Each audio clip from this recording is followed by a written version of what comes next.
It's time for the Wrestling Observer Extra. One more time for old time's sake. With Dave Meltzer, right here on The Law. Live audio wrestling. And let's go. We're now smoking with the best. Welcome back. It is indeed The Law, second hour. And we still got Title Bout coming up. Jack Gallagher coming up as well. Questions, answers, all that stuff. But the questions that we are going to ask now will be answered It's our turn to ask questions. by the editor of the Wrestling Observer newsletter. Dave Meltzer is on the line. Hello, Dave.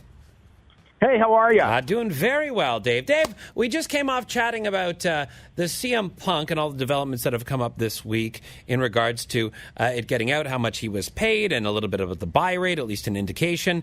With knowing that, do you believe that CM Punk will be fighting in UFC again?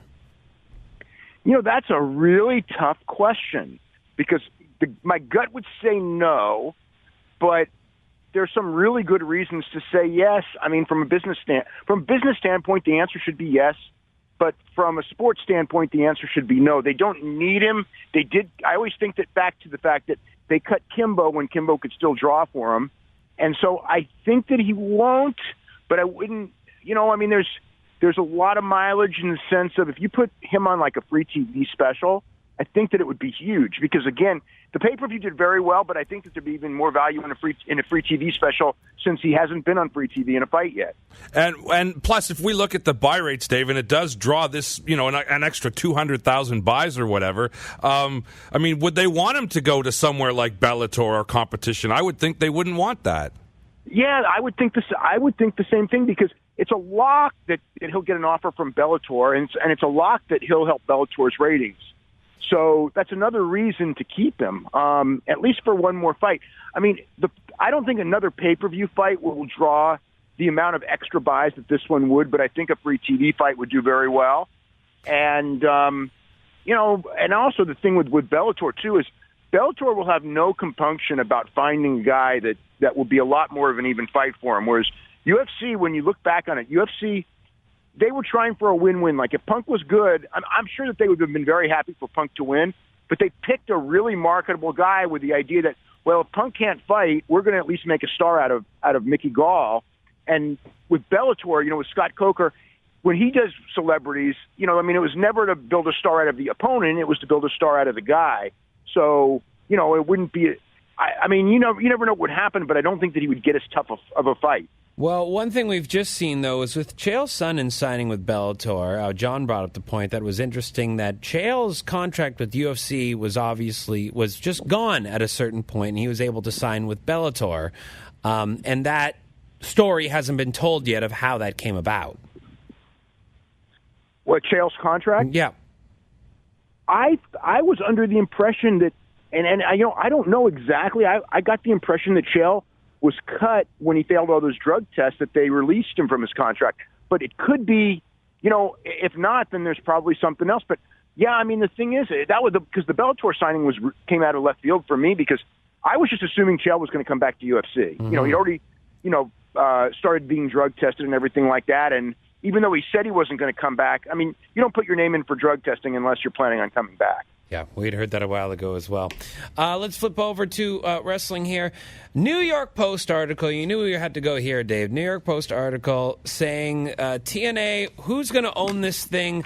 It had mentioned WWE or Sinclair with the possible interest in purchasing TNA. How much legitimacy was there to this New York Post article?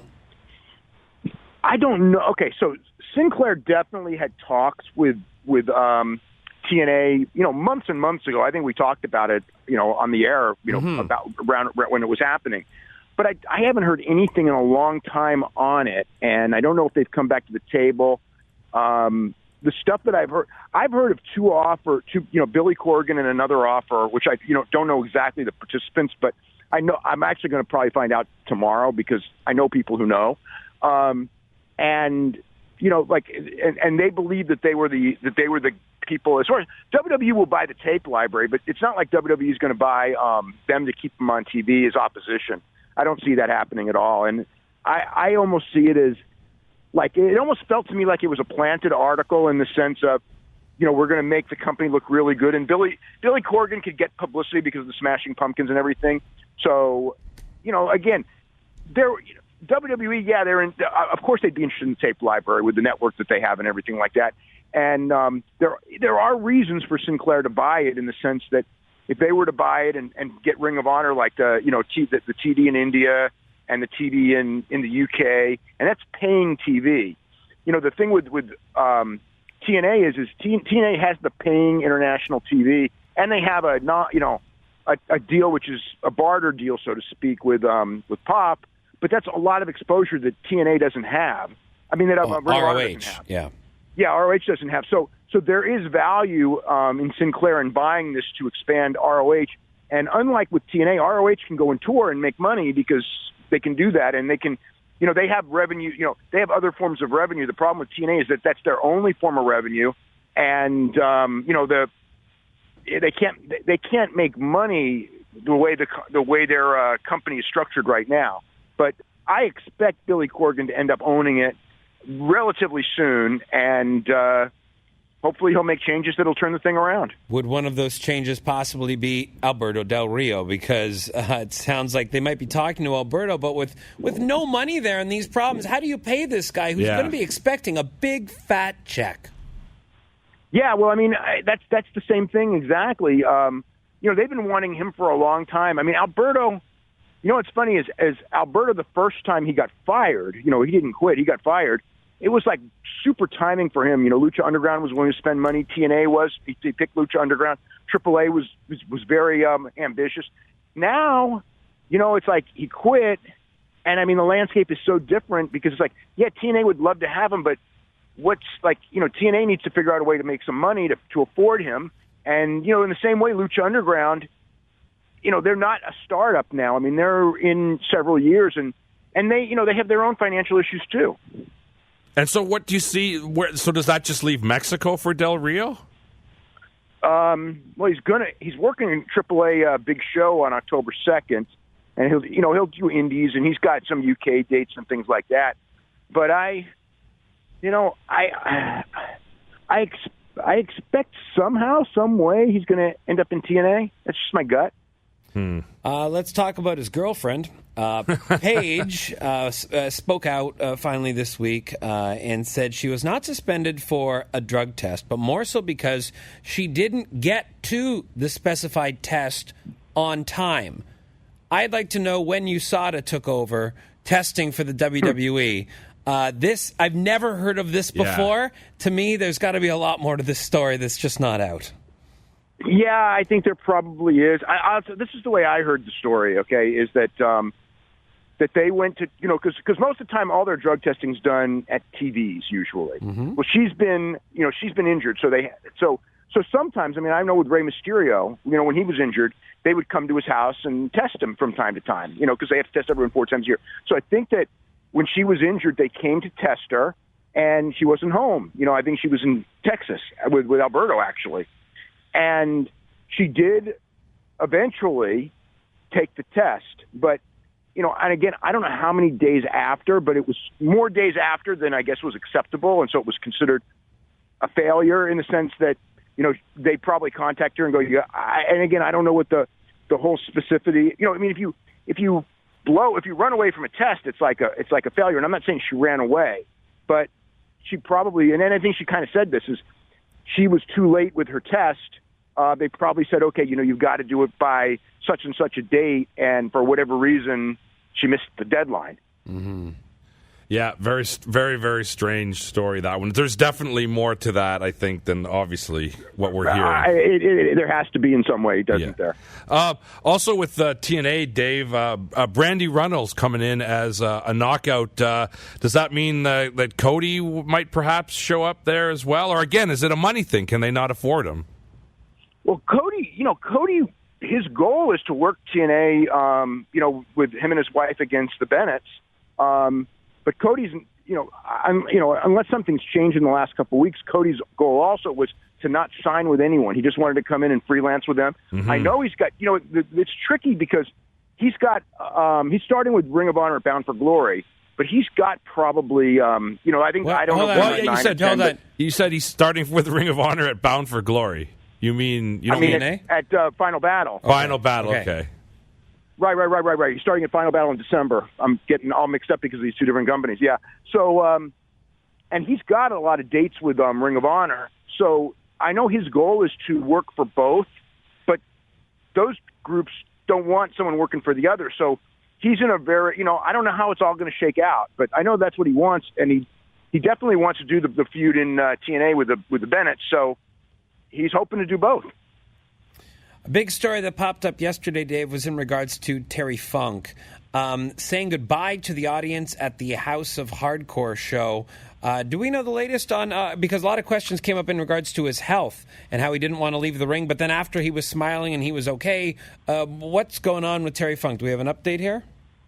I've been gone all day. I actually called him as soon as I woke up because I was kind of frantic about that. But so I don't know anything for sure that, there's definitely an issue and people were worried, and people are worried. I'm worried. Terry has had some. I know he's either gotten or needed hernia surgery because that was the last time I talked to him. We were talking about that, and hopefully whatever it is. Hey, I don't know. I just know that like last night I'm watching the UFC and I'm getting texts from people in Philadelphia that were there, and they're just going like that they were very, very concerned. Everyone's concerned about Terry, and it's just like, oh man. Well, I hope there's nothing bad going on. Well, the guy is a survivor, right? Like, I mean, Terry Funk, you watched what you saw in Beyond the Mat, and you thought that was the end. I mean, and the guy's still going. So, if anything, the guy's a survivor. Well, I tell you what, if you watched, the thing in Beyond the Mat that I'll always remember is when the doctor examined his knees. Yeah. And they said that, you shouldn't be walking. And he go, like with the knees the state they were in, he shouldn't even been able to walk. And here it is 20 years later. Yeah. He did end up getting his knees done. But, I mean, still, it was probably 10 years, 15 years before he got his knees done. And he not only continued to walk, but he continued to have great wrestling matches. Yeah, it's crazy. And even I watched the footage from last night, and even him walking to the ring and getting in the ring, you couldn't really tell from anything there. He certainly looked fine walking and getting in the ring. Yeah, I mean, I know he wrestled Lawler a couple of months ago, and I saw that match, and, I mean, it was, for what it was actually kind of amazing. If you think about that, one guy was, Lawler 65, 66, and the other one was 71 at the time. It's like, I mean, they know, between the two of them, they know every trick of the trade, but it was still like, it was still amazing that they had a match as good as they did. Yeah. This week, Dave, also we had Vince McMahon come down with an injury, or at least have some sort of surgery in regards to a torn quad. They put out a release saying the chairman would be back in the office the day after surgery. Do we know if that actually happened? I don't know. I don't know if he was in the office, but I just remember that when that happened, somebody from UFC called me and said that, like, it's another parallel when Dana White had surgery. This is a couple of years ago, and they took his ear off. Mm-hmm. He had an ear disease, and then they sewed the ear back on. And he was in the office the next day, and everybody's going like, "What is he doing here?" And I think, and they were just joking to me like he's just like Vince in the sense that he's gonna, like it's ridiculous for him to go, but he's gonna go just so everyone says, "Oh, he was in the office the next day after his surgery," even though it's ridiculous. If torn quad surgery, come on, it's insane, especially for a 70-year-old man as well.